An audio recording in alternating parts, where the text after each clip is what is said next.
अचानक बहुत ज़ोरदार धमाका हुआ और मौके पे हम लोग आए। फिर यहाँ तब तक पुलिस आ चुकी थी और केमिकल की महक हल्की हल्की आ रही थी। केमिकल की जो महक होती है वो हल्की हल्की आ रही थी, लेकिन पॉल्यूशन धुआं का हमें अंदाज़ा नहीं था।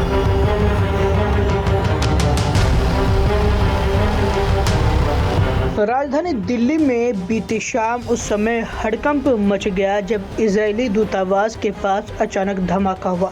धमाके के बाद इजरायली दूतावास के पास एक पत्र भी मिला जिसमें गाजा पर हो रहे हमले के लिए इजराइल के खिलाफ गुस्सा जाहिर किया गया था।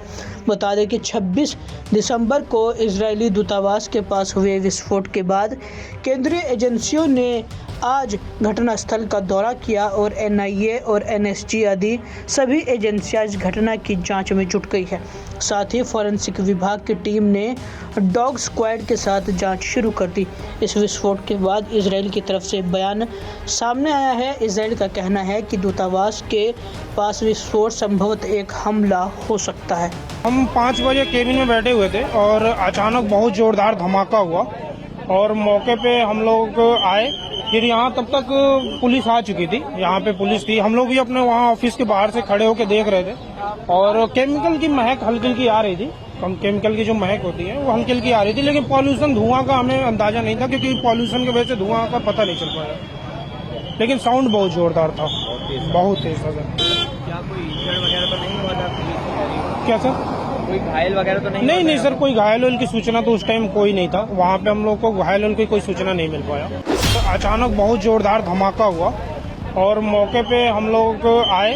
फिर यहाँ तब तक पुलिस आ चुकी थी और केमिकल की महक हल्की हल्की आ रही थी। केमिकल की जो महक होती है वो हल्की हल्की आ रही थी, लेकिन पॉल्यूशन धुआं का हमें अंदाजा नहीं था।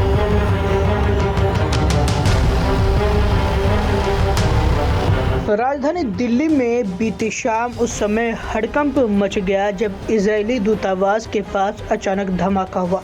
धमाके के बाद इजरायली दूतावास के पास एक पत्र भी मिला जिसमें गाजा पर हो रहे हमले के लिए इजराइल के खिलाफ गुस्सा जाहिर किया गया था। बता दें कि 26 दिसंबर को इजरायली दूतावास के पास हुए विस्फोट के बाद केंद्रीय एजेंसियों ने आज घटनास्थल का दौरा किया और एनआईए और एनएसजी आदि सभी एजेंसियां इस घटना की जांच में जुट गई है। साथ ही फॉरेंसिक विभाग की टीम ने डॉग स्क्वाड के साथ जांच शुरू कर दी।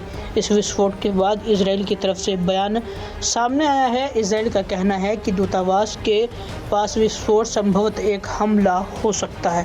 हम 5 बजे केबिन में बैठे हुए थे और अचानक बहुत ज़ोरदार धमाका हुआ और मौके पे हम लोग आए।